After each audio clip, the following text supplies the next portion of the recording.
ഈ കഴിഞ്ഞ ദിവസങ്ങളിലെല്ലാം കേരളത്തിൽ നടന്ന തെരഞ്ഞെടുപ്പുമായി ബന്ധപ്പെട്ടുകൊണ്ട് വളരെയേറെ ഊർജ്ജസ്വലമായ പ്രവർത്തനങ്ങളിൽ നമ്മളെല്ലാം ഏർപ്പെട്ടുകൊണ്ടിരിക്കുകയായിരുന്നു. അതിനിടയിൽ കേരളത്തിൻ്റെ എല്ലാ ഭാഗങ്ങളിലുമായി കോടതി വിധിയുമായി ബന്ധപ്പെട്ടുകൊണ്ട് നാം പ്രതിഷേധിക്കേണ്ടുന്ന സന്ദർഭത്തിൽ തന്നെ പ്രതിഷേധിച്ചിട്ടുണ്ട്. ആ കോടതി വിധി അങ്ങേയറ്റം നിർഭാഗ്യകരമാണ്. നമ്മൾ പ്രതീക്ഷിച്ച രീതിയിലുള്ള ഒരു വിധിയല്ല. പ്രത്യേകിച്ചും വേട്ടയാടപ്പെട്ട നമ്മുടെ പ്രിയപ്പെട്ട സഹോദരി, പെൺകുട്ടി, നടി, അവൾക്ക് നീതി കിട്ടിയില്ല എന്ന ഉത്തമ ബോധ്യം നമുക്കും നമ്മളെപ്പോലെ തന്നെ കേരളത്തിലെ ബഹുജനങ്ങൾക്കിടയിൽ മഹാഭൂരിപക്ഷത്തിനും ഉണ്ടായിരുന്നു. ആ സന്ദർഭത്തിൽ കേരളത്തിൻ്റെ എല്ലാ ഭാഗങ്ങളിലും പ്രാദേശിക തലത്തിൽ നമ്മുടെ പ്രതിഷേധം നമ്മൾ അറിയിക്കുകയും ചെയ്തിട്ടുണ്ടായിരുന്നു. പക്ഷേ വിപുലമായ രീതിയിൽ പ്രത്യേകമായ ഒരു പരിപാടി എന്നുള്ള നിലയിൽ സംഘടിപ്പിക്കാൻ നമ്മളെല്ലാം അവൾക്കൊപ്പമാണ്, നമ്മുടെ കൊച്ചനുജത്തിയോടൊപ്പമാണ്, നമ്മുടെ മകളോടൊപ്പമാണ്, നമ്മുടെ സഹോദരിയോടൊപ്പമാണ് എന്ന ആ കാര്യം ഈ സമൂഹത്തോട് ഉറക്കെ ഉറക്കെ പറയാൻ കഴിയത്തക്ക വിധത്തിൽ ഒരു പൊതുപരിപാടി സംഘടിപ്പിച്ചുകൊണ്ട് നമുക്ക് രംഗത്തെത്താൻ കഴിയാത്തത് തെരഞ്ഞെടുപ്പുമായി ബന്ധപ്പെട്ടുകൊണ്ട് നമ്മളെല്ലാം വളരെ ഊർജ്ജസ്വലരായി പ്രവർത്തിക്കുന്ന ദിവസങ്ങളായിരുന്നു കഴിഞ്ഞു പോയത്. ഇപ്പോൾ നമ്മുടെ തിരുവനന്തപുരം ജില്ലാ കമ്മിറ്റി ഇത്തരത്തിൽ ഒരു പരിപാടി, അവൾക്കൊപ്പമാണ് ഞങ്ങൾ എന്നുള്ള സന്ദേശം കേരളത്തിലും കേരളത്തിന് പുറത്തുള്ള ലോകത്തെമ്പാടുമുള്ള മലയാളികൾ കാണത്തക്ക വിധത്തിൽ പ്ലക്കാർഡ് പിടിച്ചുകൊണ്ട് തിരുവനന്തപുരം ജില്ലാ കമ്മിറ്റി സംഘടിപ്പിച്ചിട്ടുള്ള ഈ ഒരു പൊതുപരിപാടി, ഈ ഒരു പൊതുയോഗം, തീർച്ചയായും അങ്ങനെ ഒരു പരിപാടി സംഘടിപ്പിച്ചതിന് ഞാൻ ആദ്യമായിട്ട് മഹിളാ അസോസിയേഷൻ്റെ സംസ്ഥാന നേതൃത്വത്തെയും പ്രത്യേകിച്ച് തിരുവനന്തപുരം ജില്ലാ കമ്മിറ്റി നേതൃത്വത്തെയും ഞാൻ അഭിനന്ദിക്കുകയാണ്.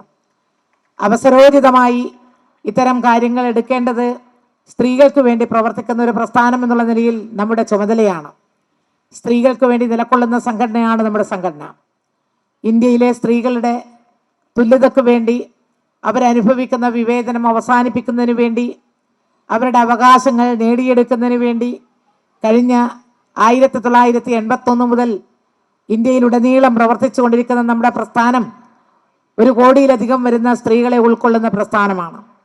ഇന്ത്യയിൽ എവിടെയായാലും, അത് കേരളത്തിലായാലും, അതങ്ങ് വടക്ക് ജമ്മു കാശ്മീരിലായാലും, വടക്ക് കിഴക്ക് ആസാമിലോ അതല്ലെങ്കിൽ ജാർഖണ്ഡിലോ അല്ലെങ്കിൽ വടക്ക് UP-യിലോ ഒക്കെ ആയാലും, പടിഞ്ഞാറ് രാജസ്ഥാനിലായാലും, എവിടെയായാലും പെൺകുട്ടികൾ പെൺകുട്ടിയാണ്, അല്ലെങ്കിൽ സ്ത്രീകൾ സ്ത്രീയാണ് എന്നുള്ള ഒറ്റക്കാരണം കൊണ്ട് അധിക്ഷേപത്തിനും അപമാനത്തിനും അതിക്രമത്തിനും ബലാത്സംഗത്തിനും വിധേയരാകേണ്ടി വരുന്ന അത്യന്തം നീചമായ, അത്യന്തം ക്രൂരമായ ആക്രമണത്തിന് ഇടയാകുമ്പോൾ അത്തരം സംഭവങ്ങൾ ഇതൊന്നും അത്ര വലിയ കാര്യമല്ല എന്ന് നോക്കിക്കാണുന്ന പല സർക്കാരുകളും ഉള്ളപ്പോൾ അതിനെതിരെ അതിശക്തമായിട്ടുള്ള പടവാൾ ഉയർത്തിക്കൊണ്ടാണ് നമ്മൾ പ്രതിഷേധം എന്നുള്ള നിലയിൽ മുന്നോട്ട് വന്നിട്ടുള്ളത്.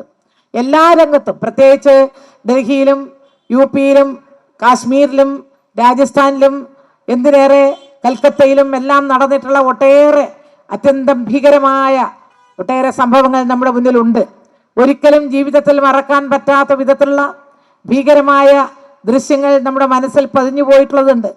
അതുപോലെ പതിഞ്ഞു പോയിട്ടുള്ള ഒരു ദൃശ്യം നിങ്ങൾ ഓർക്കുന്നുണ്ടാകും. ഡൽഹിയിൽ ഒരു ബസ്സിൽ വെച്ച് അതിക്രൂരമായി പീഡിപ്പിക്കപ്പെട്ടതിന് ശേഷം മാരകായുധങ്ങൾ ഉപയോഗിച്ചുകൊണ്ട് അവരുടെ പെൺകുട്ടിയുടെ സ്വകാര്യ ഭാഗങ്ങളിൽ കീറി മുറിവേൽപ്പിച്ച് അവസാനം സിംഗപ്പൂരിൽ വെച്ച് മരിച്ചപ്പോൾ ഡൽഹിയിലും അതുപോലെ വടക്കേ ഇന്ത്യയിൽ മാത്രമല്ല ഇന്ത്യ ഒട്ടുക്കും വലിയ തോതിലുള്ള പ്രതിഷേധത്തിന്റെ ഒരു രംഭം ഉണ്ടായത് നിങ്ങൾ ഓർക്കുന്നുണ്ടാവും. ആ സന്ദർഭത്തിലാണ് നിർഭയ എന്നൊരു വാക്ക് തന്നെ ഉണ്ടായത്. അതിനുശേഷം ഒരു നിയമം ഇന്ത്യൻ പാർലമെന്റിൽ പാസാക്കി.